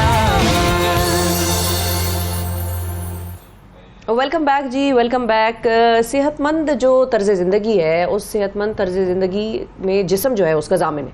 आप वो कहते हैं ना जिंदगी तंदुरुस्ती 1000 नेमत है। हाँ। तो वो हर नेमत आपको छोटी लगेगी अगर आपके जिस्म में कोई नुक्स हो या कोई मसला मसाइल आ जाए। अब जहाँ सेहतमंद ग़िज़ा हमारे लिए नहायत ज़रूरी है, वहीं सेहतमंद तर्ज ज़िंदगी की भी बड़ी अहमियत है और फिटनेस लाइफस्टाइल, ये बहुत हम कम इसको तवज्जो देते हैं लेकिन बहुत ज़रूरी है। अच्छा, यहाँ पर अपनी ग़िज़ा का ख्याल रखना ये भी बड़ा ज़रूरी है, वहीं हमारे लिए खाने के मुतालिक भी कुछ बातों का ख्याल रखना बहुत ज़रूरी है। अब आज हम आपको 5 ऐसी सरगर्मियों के बारे में बताएंगे कि जो खाने के बाद करने से माहिरीन ने मना किया है और उनसे सेहत पर बड़े बुरे असरात मुरतब होंगे। अब खाने के बाद जहाँ इंसान चाको चौबंद महसूस करता है, वहीं पर खाने के बाद सुस्ती महसूस होना भी कोई नई बात नहीं है। और दोपहर के खाने के बाद अगर आप लस्सी पड़गा लें तो फिर तो और ज़्यादा सुस्ती हो जाती है। अब सुस्ती महसूस होने पर फ़ौरन सोना जो है वो सेहत के हवाले से नुकसान, खाने के बाद फ़ौरन सोए ना, नहीं, ये तय हो गया। और लेटने के हवाले से तो वैसे भी डॉक्टर्स कहते हैं कि खाने के फ़ौरन बाद लेटे नहीं, थोड़ी सी चहलकदमी हल्की फुल्की सी कर लें, उसके बाद फिर ज़रा बैठें और रिलैक्स करें।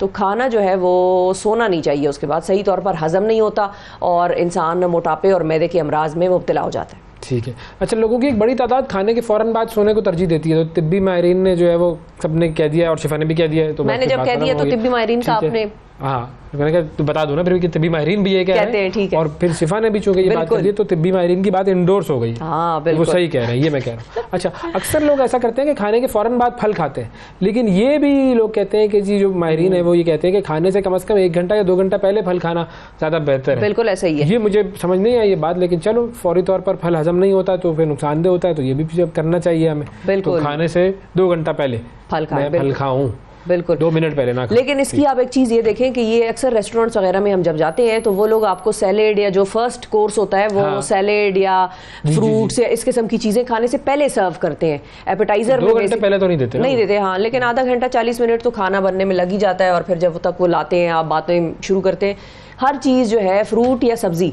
वो अगर रॉ आप यूज़ कर रहे हैं तो वो खाने से पहले आप कोशिश करें। अच्छा, खाने के बाद नहाने का क्या सिलसिला है, ये भी ज़रा हमें बताएं।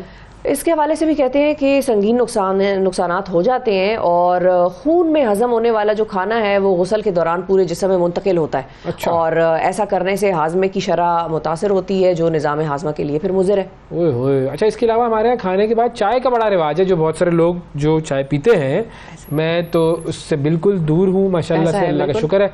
तो चाय भी एक तरह से तेजाबी होती है और तेजाबियत हाजमे के अमल पर असरअंदाज होती है। तो चाय की ये तेजाबियत खाने के जरिए ले जाने वाले प्रोटीन को हजम करना मुश्किल बनाती है और इसके अलावा खाने के फ़ौरन बाद जो चाय जो है वो आयरन को जज़्ब करने में भी मुदाखलत करती है। बिल्कुल ठीक है, बिल्कुल ऐसा ही है। अच्छा, फिर मर्दों में एक चीज़ ये होती है एक आम कि वो खाने के फ़ौरन बाद कम वक्त जाके सिगरेट पीते।